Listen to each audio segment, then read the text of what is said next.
Hey, welcome. So as most of you know, I have a camper on the back of my truck most of the time, and it obscures my back window, which means that my rear view mirror doesn't really function as a rear view mirror. Of course, it allows me to see into my back seat, which is nice when I'm talking to my kids, but sometimes, I'd like to be able to kind of see what's going on behind the car. Obviously, this truck has a backup camera, and that functions perfectly fine, but I found a solution online. In fact, it found me through a bunch of ads, and I finally made a commitment, and I bought a WOLFBOX rear view mirror kit. And I'm gonna review that real quick, and then as part 2 of this video, I'll show you how to install it on your Ford F150. So let's get to it. Okay, so here's what the WOLFBOX kit looks like already installed. I'm gonna cover the installation of it later on a Ford F150, but essentially you have a number of components. There is this display, and it's really a display that you attach to your mirror. And you attach it to your mirror kind of through these little rubber connectors, and they kind of go around your existing mirror. Let's see if I can get you a side view of that so you can kind of see there's my old mirror, and this display is just kind of latched to the old mirror. Coming out of the display, then you're going to see 3 wires at the top. There's a first wire is a USB-C. This is the power cable for the display, and also that powers all of the external equipment like the GPS, which is the second wire, and the third wire is the backup camera itself.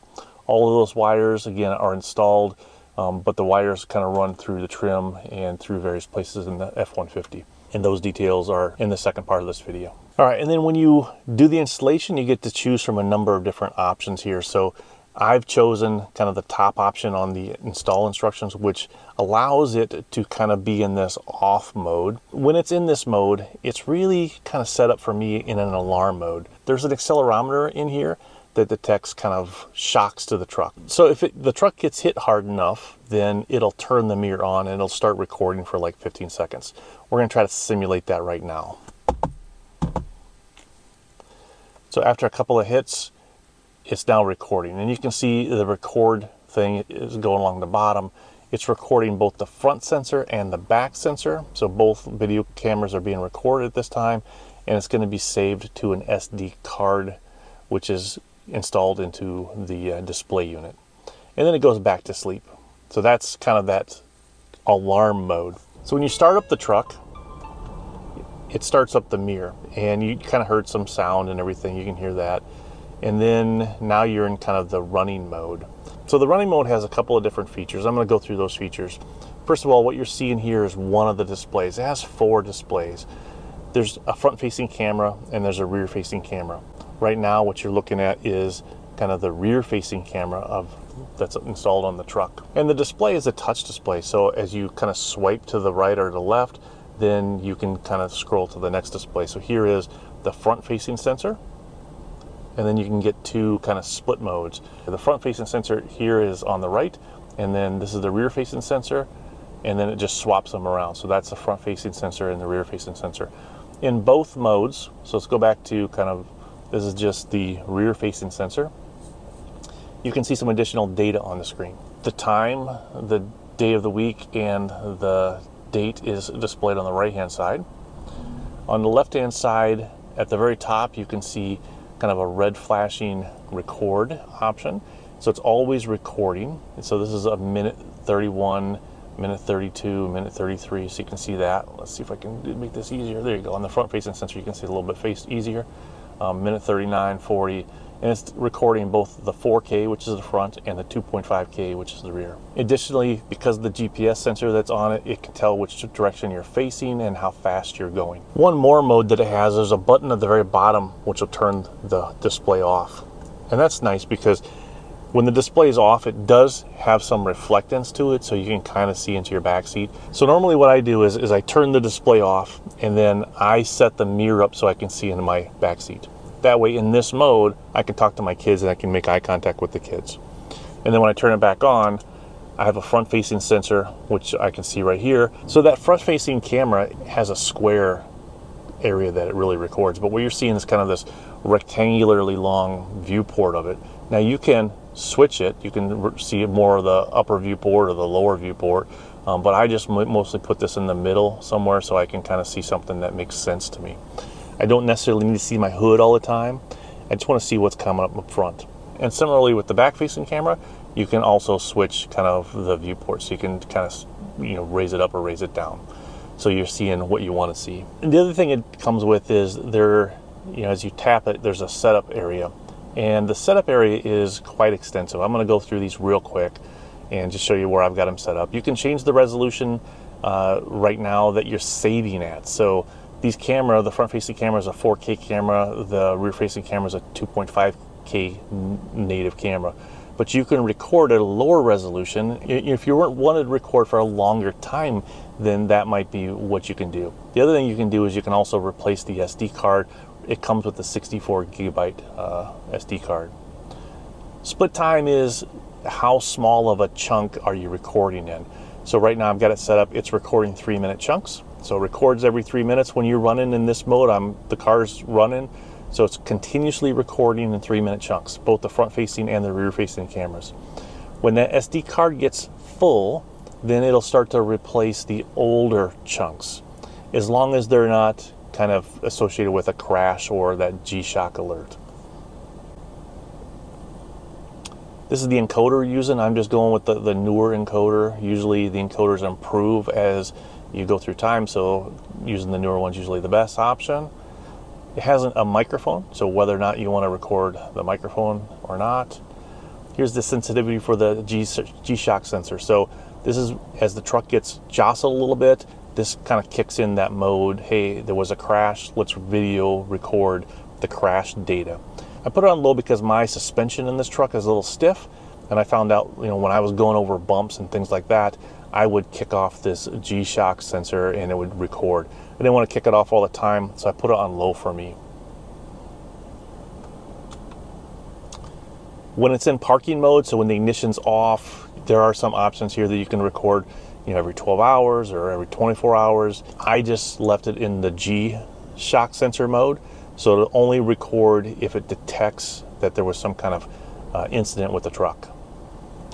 Flicker, some people are more sensitive than others to this, but you can set it to 50 hertz or 60 hertz for the display. The screensaver mode, I've just got it turned off, so it never goes into screensaver mode. The click tone I found kind of annoying. I turned that off. The volume, so for me, the volume on the startup is a little loud, so I turned this way down. Screen brightness is something that you're gonna have to play with. I found in the daytime situation, this is where I want my screen brightness. But at night, when I'm driving at night, I wanna dim this way down. And I find that I'm kind of constantly doing that at night. I start to dim this screen. Otherwise, it's kind of a super bright area up here, and it kind of, for me personally, adds to eye fatigue. So at night, I dim this way down. The display modes, we went through these already. This is what you can swipe between, kind of scrolling left or scrolling right. But those are the 4 display modes. When you install your rear-facing camera, depending on how it's installed, it may be upside down, it may need to be flipped. So these options allow you to kind of change the image so that it appears correct when you look at it. The next couple of things are about time display. So do you want the display on or off, first of all?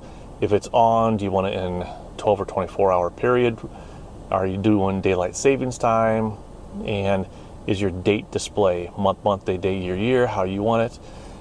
Reverse mode, I do not have reverse mode hooked up, but there's a separate wire that you can hook up to kind of your reverse lights, and then you would have kind of what they call a reverse mode. I'm not using this, so I don't think this option does anything for me.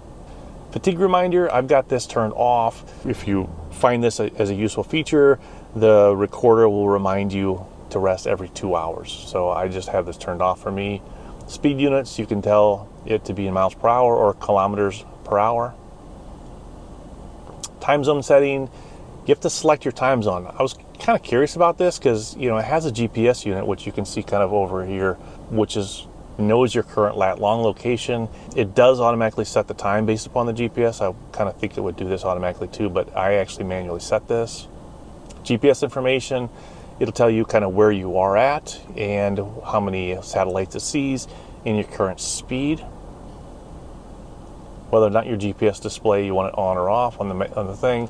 The language, and at the very bottom, there's a couple things I'm not going to click, but you can reformat the SD card. You can reset the display to factory settings. There's an about and there's help info. So there are a few options at the very bottom here. The one with the triangle I'll point out to you is, you know, it's always recording. I've got it recording those 3-minute chunks, but if you wanted to record kind of something that's important and you want to make sure it doesn't get automatically deleted, you could kick that off by touching that button right there, and then it will automatically kind of save that in kind of a crash mode. All right, as far as image quality goes, I mean, as you saw, the sensors, the front sensor is a 4K sensor, the rear sensor is a 2.5K sensor. They're both outstanding. So right now you're looking at the rear sensor. That is the front-facing sensor. There's a little bit of color difference, I think, in them, you know, if you switch back and forth. But honestly, I think that color difference, you know, that front-facing sensor has to look through my front window, and my front window is, you know, tinted at the very top, I think, and you know, that front-facing sensor is kind of filtered. You know, there's some filtering going on in the image that you don't get in the back-facing sensor. And I see that a lot at night. So here you can kind of see the difference in the grass color. I think it's because of that front-facing sensor has to go through that tinted window.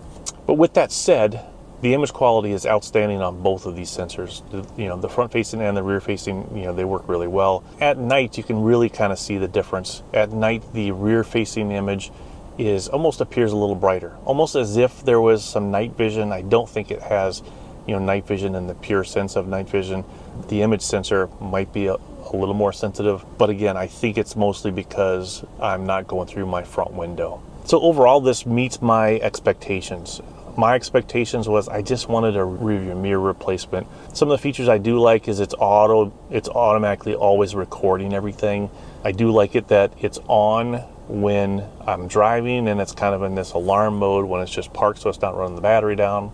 And there's a couple of features that I think that could be improved. So one feature I do wish it had is a sensor on here that would automatically, you know, have some adjustment to the display brightness. So during the daytime, I have this display a little bit brighter. It just feels a little easier to see. But at nighttime, that same level of brightness is too bright for me to drive at night. It adds eye fatigue. So I always want to kind of scroll it down a little bit.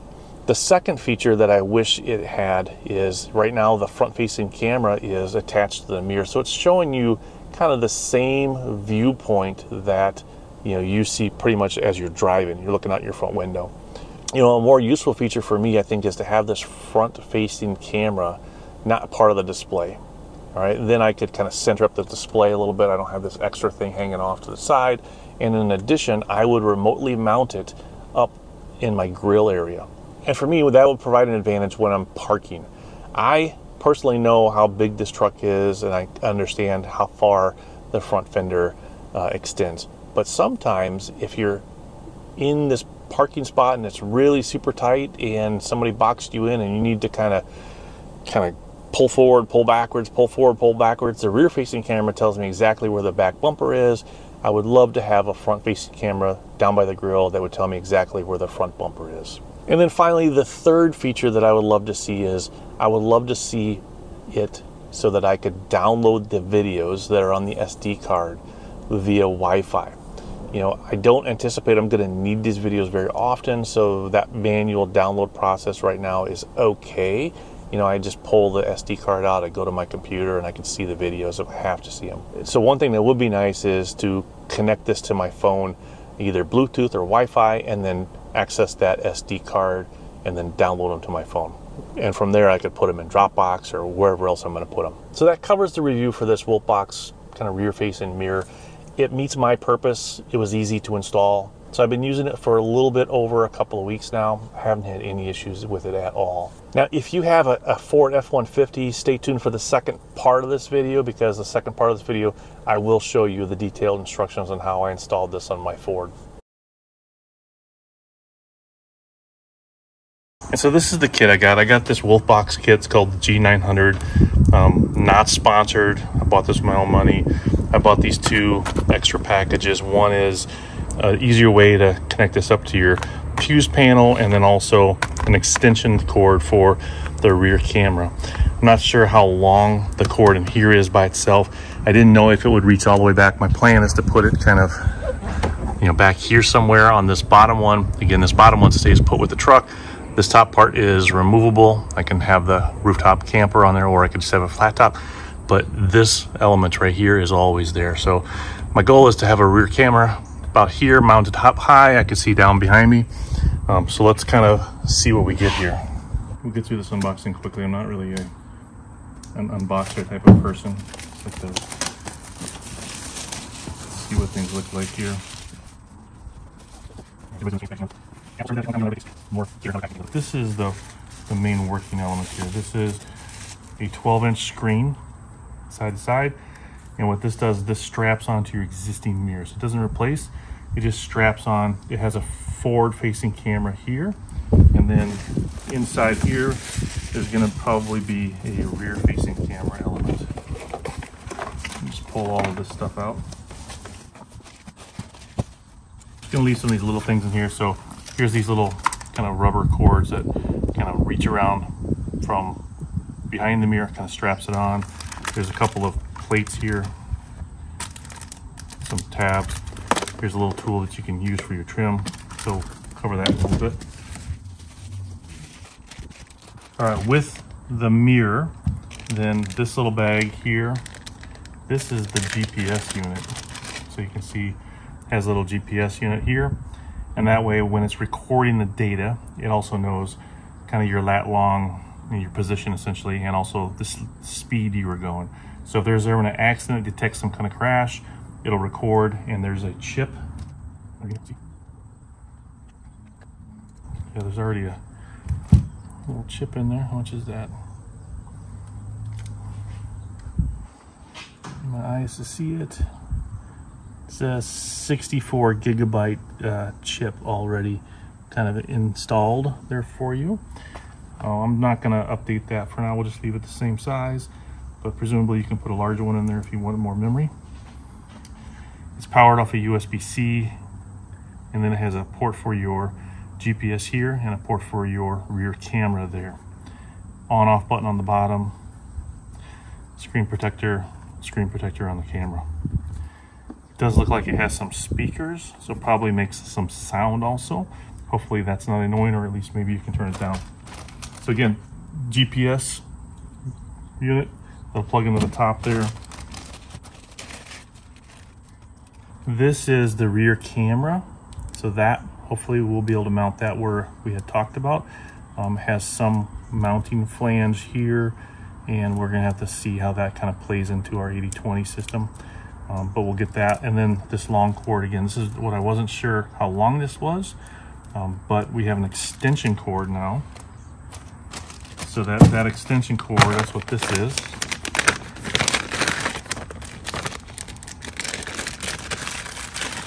This is an extension cord for the video, and then that'll help me get it all the way to the back. So those two things will kind of go together. And this other is the power cord. If you want to run this off your lighter, it's all set up for that. It's a USB-C, runs off your lighter. I'm not going to use this. That's why I bought the other one, because I want to be able to plug this in, this one.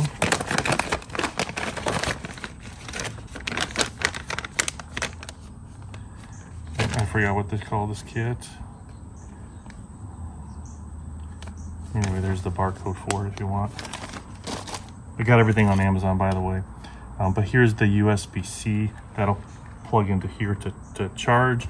But then you can run this in all the way down to your fuse panel, and then it gives you some fuse jumpers that you can kind of help kind of set this into place. So with this, we should be able to power this up. So that's kind of what I'm looking at right there. Rear camera, GPS, power cables. Or there's a little, I guess, trim tool to help us kind of run all these wires behind all the trim, and then the unit itself.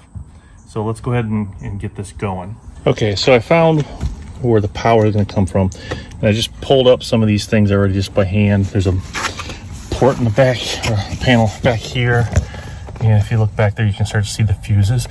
So there's a power box here that we're going to use, and I'm going to route the wires kind of down along this edge over here, and then we'll be able to power it from somewhere in here. But for now, I'm just going to open this up a little bit more so I can kind of see what we're dealing with. It feels like, oh while he's just stamping the place.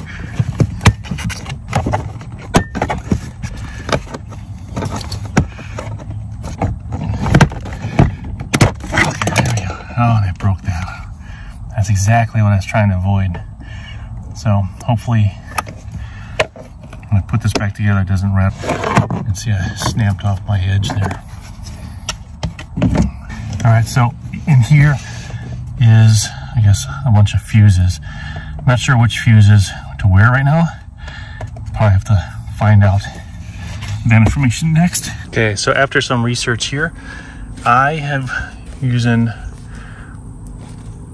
I'm piggybacking off of 5 for the constant power, and then off of 36 down here for the ACC power. So this is when the ignition's on.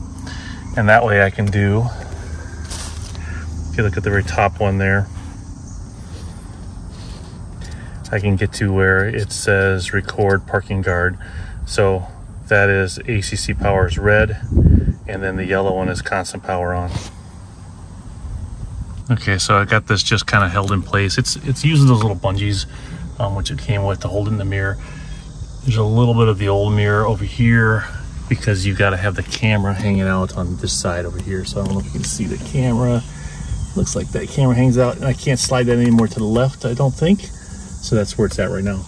Right now, it's in the very top one on that diagram, which in parked mode, if your car gets hit, like for example, a simulated hit with a ping in it or something.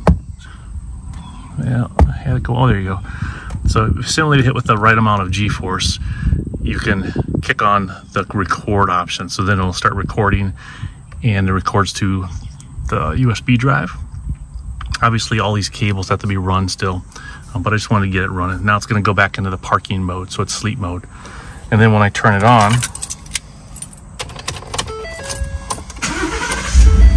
and the car's on, then it should come out of the parking mode. And I'm gonna turn that sound down, that's a little bit annoying. But now I have access to kind of the front camera. And the front camera is the only one that I have installed right now. So it's just this front camera. It doesn't have anything else installed at this point. I'll install the GPS, and then I'll install the rear camera. They're probably all the wires are going to be all along that column over there, and then the GPS will probably pop out here on the dash somewhere, and then all of my other cables, power cable runs down there. I'll seal that up. But then at some point the rear camera has to go all the way along the side through kind of the portal in the back, and I'll show you that when I get to it, and then all the way in the back. But we'll take care of the back camera later. So for right now, front camera is fully functional. Okay, so I used a 10mm wrench to get the bolts off of the call them the oh shit handles here.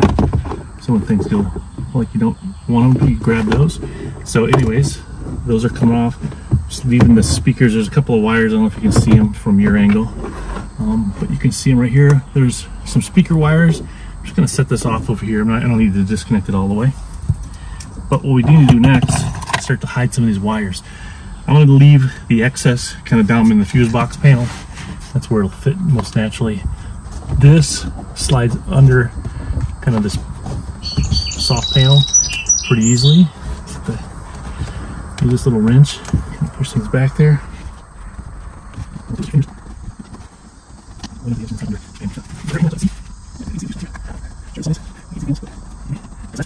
then we got to run it down this column. This right here is the airbag, and this is the passenger side airbag. I'm going to run this down back behind here. There's already some wires that are running in that little spot. So we're just going to use the same. They actually have some holders too. I'll pop it right in the holders right back there. I'm going to open up this trim here a little bit and run it right down the side here.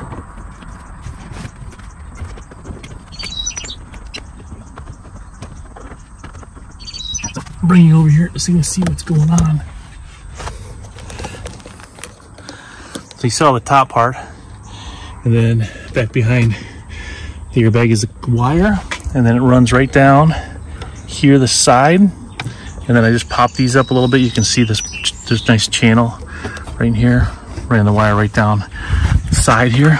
Here's the kind of that box. It's just gonna sit right there. Might rattle a little bit. That might bug me at some point.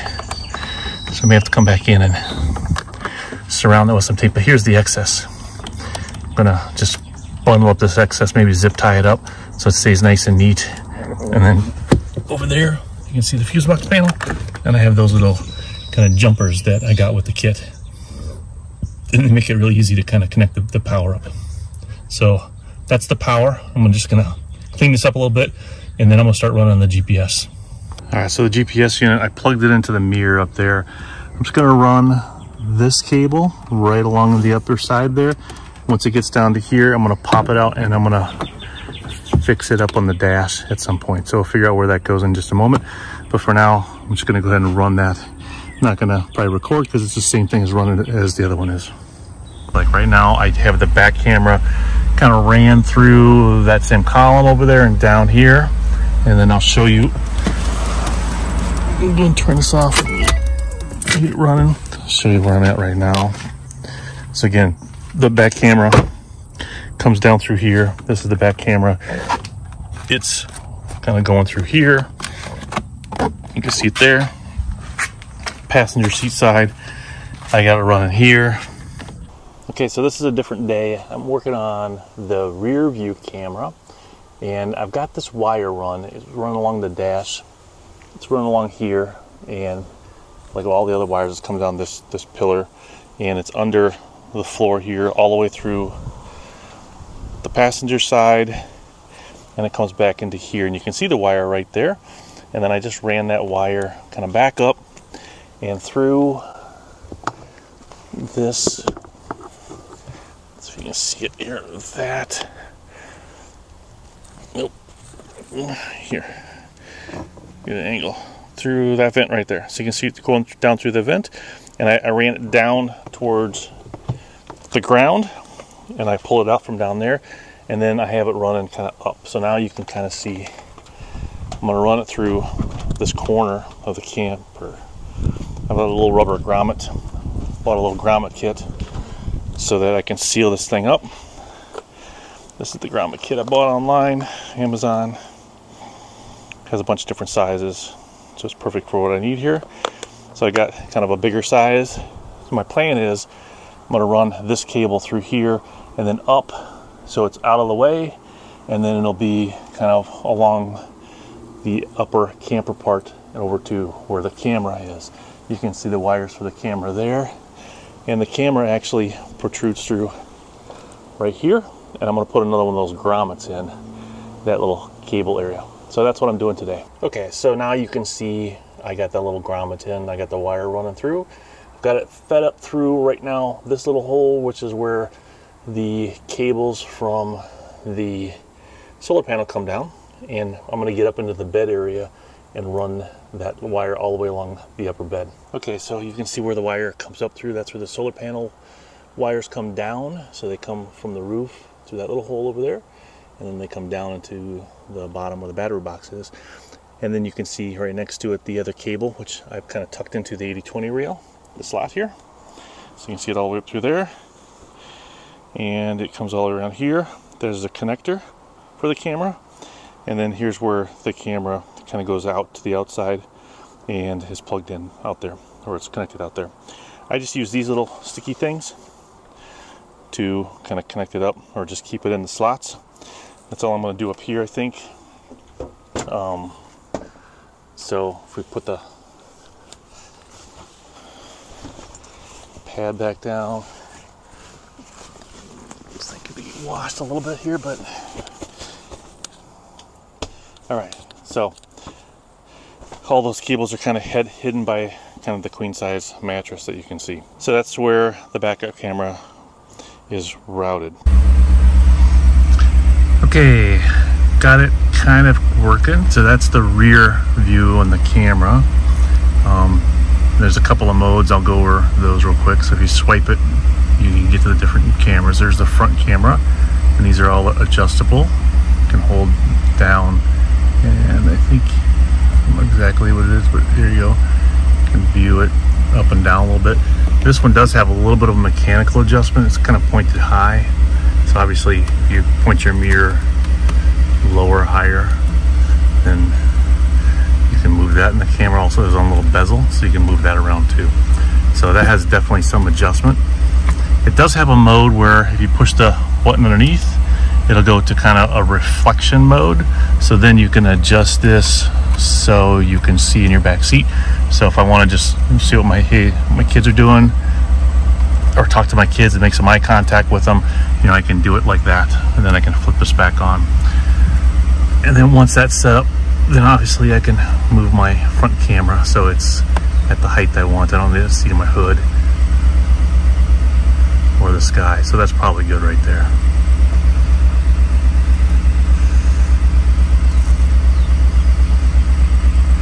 And then the back camera, I'm seeing something with the front camera. Is that because I'm on the, yeah, that's right on the edge there. So if I slide this over a little bit more, I would see more of this, but I would have more of a view. Back camera, if I slide once, I get split view. That's the front and that's the back. If I slide it again, they switch spots. If I slide it again, I just get the back view. And so that's what that looks like.